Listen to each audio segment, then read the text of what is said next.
When you feel negative emotion, the first thought you want to have is, am I going to put up with this? Why do you put up with sadness? Why don't you do something about it? Why do you keep the pot boiling? Why do you keep the fire on under that sadness? After Jerry made his transition, Esther felt sad for a long time. She had dinner one night with a friend whose wife had made her transition, and they were talking for a long time with each other over this meal. And he said, you know, sometimes I think I just feel so damn sorry for myself. And Esther thought, oh, crap. That's exactly what it is. I'm just choosing to feel sorry for myself. I'm comparing what was to what is. I'm comparing what I wanted to what is. It's just misuse of your ability to focus. That's all sadness is. It's just sloppy thinking. It's not assigned to you. It's not necessary. It's just something you're putting up with unnecessarily. We don't want you to put a happy face sticker over the gas gauge on your car because it's troubling to see you have no gas. It's good to know where you're at. So we're not encouraging you to not be aware of your feelings. We're just asking you to be aware of them and know for sure you can improve them, and to let that be the thing that matters to you more than all other things put together, because that is what tending to your point of attraction is. You got a vortex full of wonderful things. And if you're not tending to the way you feel, then you have no control over your relationship with any of those things. You can't control what anybody else does or what anybody else thinks, singular or groups or national or worldwide. You can't control the behavior of anyone. You can control one thing and one thing only, and that's your relationship with your inner being, which is what your emotions or feelings are indicating to you. So when something didn't go the way you wanted it to, at very deep levels, you know, something's really jacked up here. I'm supposed to feel good, and my life is supposed to go the way I want it to. And then you get defensive and you try to explain, well, why that happened, how that came about, who was involved in it, what happened, what went wrong. And we say, we love you so much, but blah, blah, blah, blah, blah, because none of that is taking control of the way you feel. That's just giving a historical documentation of what is, and there's a whole lot going on. It's just stupid to be sad. There's just no reason for it. It's like giving up everything that you want by choosing a subject to feel sad about. And you know what feeling sad is? Feeling sad is you looking at it different than your inner being. You see, when you're in sync with your inner being, you are fully funded with energy and clarity and vitality and all the things that you consider to be life-giving. And when you're not in sync, you feel a withering. And so the not in syncness is thinking contradictory to what your inner being thinks. So 100% of the time that you are feeling negative emotion, no matter how justified you've practiced yourself to be, or how justified your society has helped you practice yourself to be, when you feel negative emotion, it means for sure you are looking at this differently than your inner being is looking at it. Because if you were looking at it like your inner being is looking at it, you'd feel joyous in the moment. So let's choose some doors. We've been teasing about these doors all day today. So let's start there. My mother lives down the street from me, and she's 10 years into advanced Alzheimer's. And how does somebody not feel sad about that? She's diminished from what she used to be. I feel very sad about that. That's the first door. And it feels terrible, so let's do something about it. Because you have control about the way you feel, so let's do something about the way you feel. So let's try to find another door. My mother is in her 10th year of disease, and I can't do anything about it, so I guess I'm just going to have to give in and accept it. Well, it's a slight improvement, and it is an accurate statement, but it still feels sucky, doesn't it? So let's choose another door.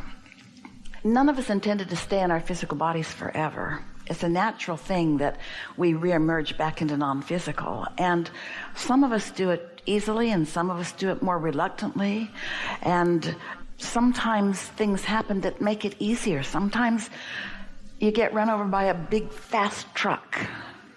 Sometimes you attract something that causes you to not care so much about things. When Burl Ives, you know, the singer, actor, he's a friend of Jerry and Esther's. When he made his transition, they'd been there visiting. Esther could feel that it was unfolding and felt it in the moment that it happened. And it was euphoria beyond anything Esther had ever experienced before. She felt release, relief, happiness, big time.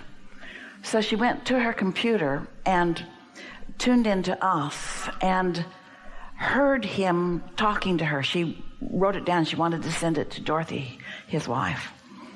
And Burl said, "Hey, kid, it's just like Abraham said." Esther said, "Thank God."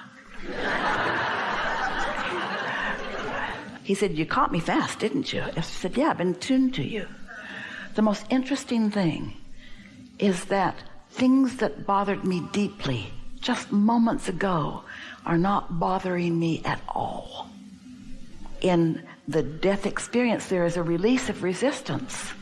Some people have to find another way to release resistance before they can even allow the death experience, especially people that feel responsible, people who have been very action-oriented, who have been wrestling things to the ground and keeping things in order. It's hard for them to let go and reemerge into the fullness of who they are sometimes. And that's what those kinds of things are about.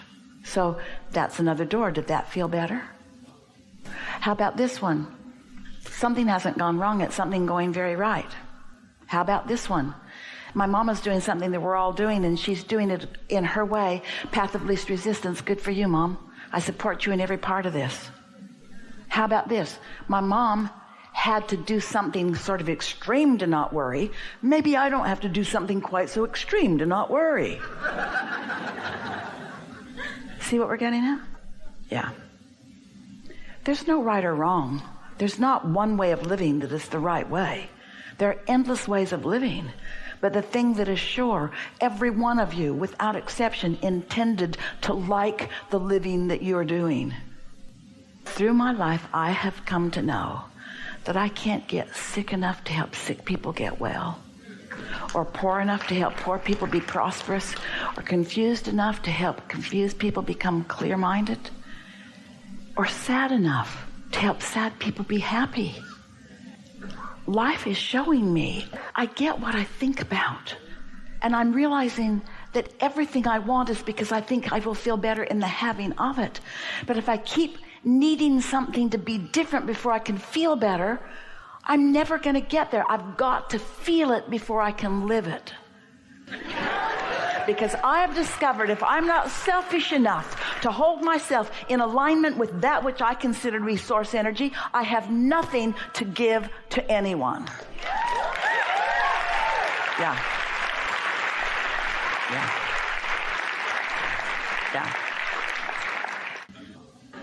My mother and I had an agreement that we would never feel sad over the choices that the other made. I'm just now learning to keep that agreement with my mom. It had to get to this before I remembered it. We want to interject something here, because if you can hear this, it speeds things up for you. That distance between where you stand and where you want to be can be shorter. So consider this. Everything is about focus. The law of attraction responds to the vibrational frequency of your attention, of your meaning, of whatever it is you are flowing. Your emotions match it to help you to understand that. If you've been listening to us for a while, you get all of that. But this is the point that we want to make right here. Yes, when you focus and keep attention on something, it's going to come to more manifestation and more and more and more and more. Oh, we're pausing for dramatic effect because we really want you to hear this. What happens with so many of you is that you've got a thought process going, expectation that feels so normal because it's been going on so long and people around you do the same sort of thing, and you haven't been thinking that much about the power of your own thought. You've mostly just been an observer of stuff. So you've had the fire on and it's becoming more and more. Esther's exact thoughts were, that water had to get this hot before it could get this hot, before it could get this hot, before it could get this hot. And there was something about the realization of the incremental trending, becoming more, that hit a place in Esther's understanding that had not been touched quite that well before. So here's the thing that we really want you to hear.